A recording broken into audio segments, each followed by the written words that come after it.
ঢাকার উত্তরার milestone school and college এলাকা কয়েক ঘন্টা আগেও যেখানে ছিল ক্লাসরুমের স্বাভাবিক কোলাহল, কিন্তু আচমকায় আকাশ থেকে নেমে আসে ভয়াবহ বিভীষিকা। বিমান বিধ্বস্ত হয়ে আগুনে পুড়ে ছাই হয়ে যায় চারপাশ। দুপুর 1:06 দিকে উড্ডয়ন করে বাংলাদেশ বিমান বাহিনীর F-7 BGI মডেলের একটি প্রশিক্ষণ বিমান। বিমানটি চালাচ্ছিলেন বাফা 76 ব্যাচের ফ্লাইট লেফটেন্যান্ট তৌকির ইসলাম সাগর। 13 মিনিটের মতো আকাশে ওড়ার পর হঠাৎই নিয়ন্ত্রণ হারায়, বিধ্বস্ত হয়ে আছড়ে পড়ে মাইলস্টোন স্কুল অ্যান্ড কলেজের বিল্ডিংয়ে। মর্মান্তিক এই দুর্ঘটনায় অনেক হতাহতের আশঙ্কা করা হচ্ছে, যাদের অধিকাংশই কোমলমতি শিক্ষার্থী। এদের মধ্যে কয়েকজন অভিভাবকও রয়েছে বলে জানা গেছে। আহতদের পাঠানো হয়েছে বিভিন্ন হাসপাতালে। জাতীয় বার্ন ইনস্টিটিউটের পরিচালক জানান, এরই মধ্যে অর্ধশতাধিক দগ্ধ রোগী ভর্তি হয়েছেন।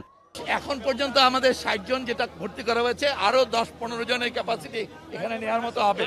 এরপর ঢাকা মেডিকেল প্রস্তুত আছে পুরোটা। এই পর্যন্ত যা রোগী আসছে আমরা ম্যানেজ করতে পারতেছি এখানে এরপরও আরো 10-15 জন নেওয়া যাবে।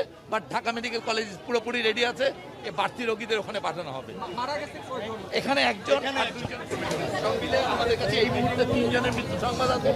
ঘটনাস্থলে উদ্ধার কাজ চালাচ্ছে ফায়ার সার্ভিসের 8টি ইউনিট, আছে সেনাবাহিনী, নৌবাহিনী ও বিজিবি। ফায়ার সার্ভিস জানিয়েছে প্রায় 1 ঘন্টার চেষ্টায় নিয়ন্ত্রণে আসে ঘটনাস্থলের আগুন।